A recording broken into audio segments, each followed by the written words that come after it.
Good morning, Drake. Good morning, Zeke. And good morning, Drake and Zeke Nation. I'm Kenneth Whalum Jr., and this is Keeping It Real with the Right Rev. Hey, Tiger basketball fans. Midnight Madness is next Saturday at FedEx Forum. And this year, it'll cost you $5 to get in, according to the university's athletic department. The reason for the entry fee is that red hot rapper Rick Ross, aka Ricky Rose, will perform. That's his song, Elvis Presley Boulevard, you're listening to right now.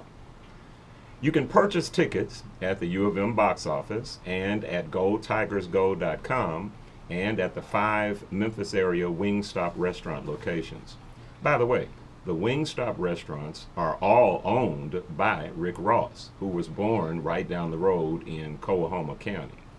Our friend, Tiger head coach Josh Pastner, says it's worth the cover charge and promises that the music is going to be all family approved and G-rated. Better be. Coach P rightly points out that Rick Ross is a crossover superstar in the world of hip-hop, and he urges everybody to come to Midnight Madness because lots of impressionable, high-level recruits will be in town, which confirms what we already knew, that Josh Pastner is a very smart man.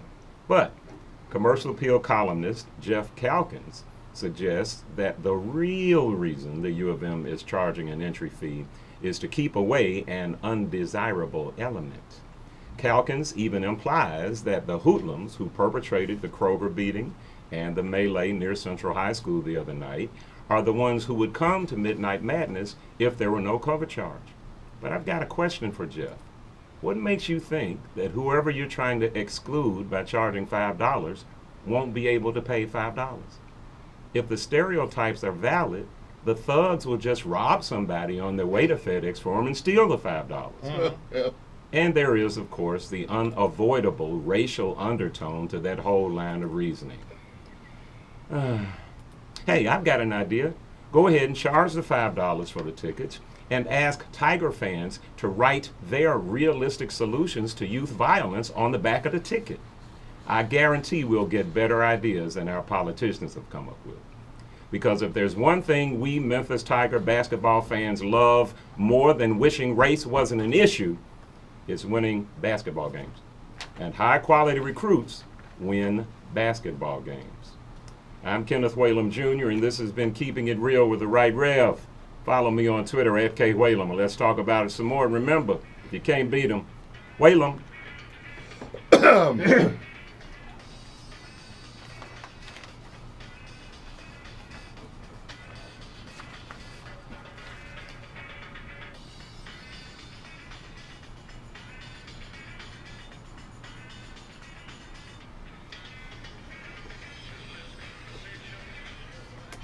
One correction, it's 2 weeks from tomorrow. Ah, indeed, October 18th. 3, My bad. 10, 18, yeah. So, My bad. well, that is a good, diverse look at this situation, and I appreciate that because I found it a little bit unusual. I understand the reasons for it. The $5 charge, I think you make a good point. I think there are two sides to that too, but they'll never admit what the real line of thinking is anyway, so why bother to even discuss it? I do find it a little bit troubling to look at some of the lyrics of Mr. Ross and the things that he is a proponent of, particularly in light of what's happening in this town. Now tell me how you reconcile that in your head, because you're smart and you're kind, you're a preacher, you're a lover of this music, and you understand it better than I do.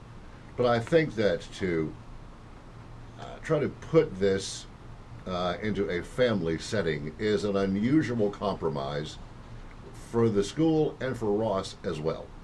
Yeah, well, the good thing about it is that I don't have to reconcile it in my head. Well, what I have to do is try to be realistic about where we are as a society, where we are as a city. Number one, I trust Josh Pastner.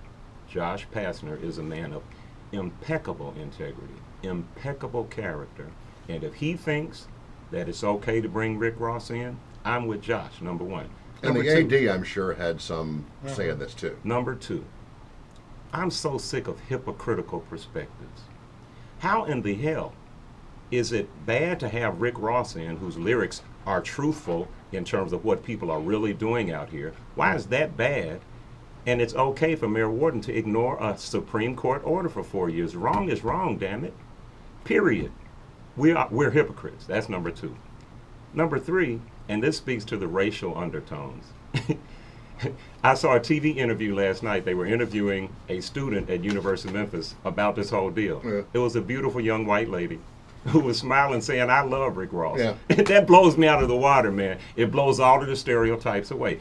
I don't have to reconcile it. What I have to try to do is make sure that everybody understands that we've got a serious problem in this city, and it's not mutually exclusive, and it's not race-based, but we better deal with it. Now, to think that you can keep a whole group of kids or people from the FedEx Forum because you're going to charge them that's just absolutely ridiculous. That's asinine. Yeah. It's I ridiculous. got $5 in my ashtray in the car, probably in change. Yeah, Come on. That's pretty stupid. Well, But I was only halfway joking about asking Tiger fans to write their solutions to the youth violence problem. I'm only halfway kidding about that. no, we discussed before. This is not, I've heard this song all week long on other radio shows, and you can drive down Goodman Road and see young white guys in their pickup trucks with their, with their cap on, and they're blaring hip hop as loud as they possibly can, not Skinnered.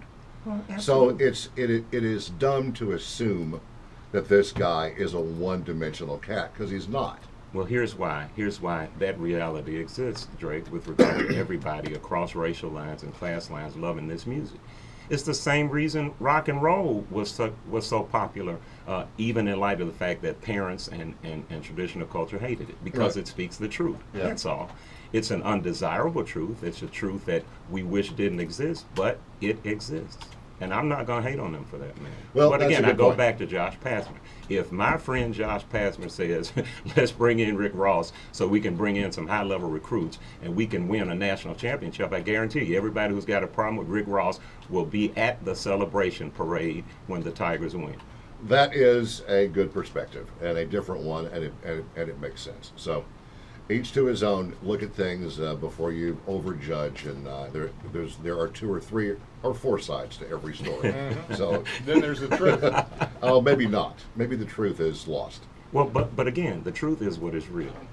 I don't even know what that means anymore. See there? What's real?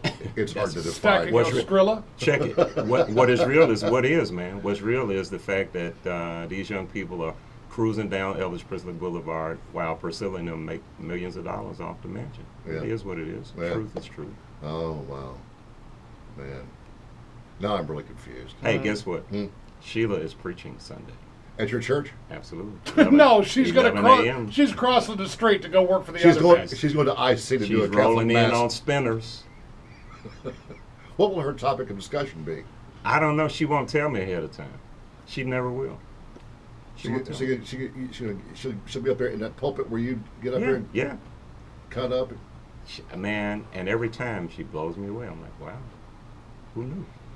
And the church location, in case somebody wants to- 3084 Southern Avenue. Y'all come on. In fact, it's right down the street from the University of Memphis. And Maybe then- you see Rick Ross. And as soon as you're done, you can head down to the Bacon and Beer Festival and join us for that. Well, if I didn't have to be at church at 6 o'clock, I would be at the Bacon and Beer Festival. I can't think of a more, but there better be nurses and doctors on the scene. Why? At the Bacon and Beer Festival? Yeah. To take blood pressure readings. It'll be all right. And once we pig out on bacon and chase it with beer, what a beautiful combination. Boy, think how the preaching would go after that. Bacon and bear.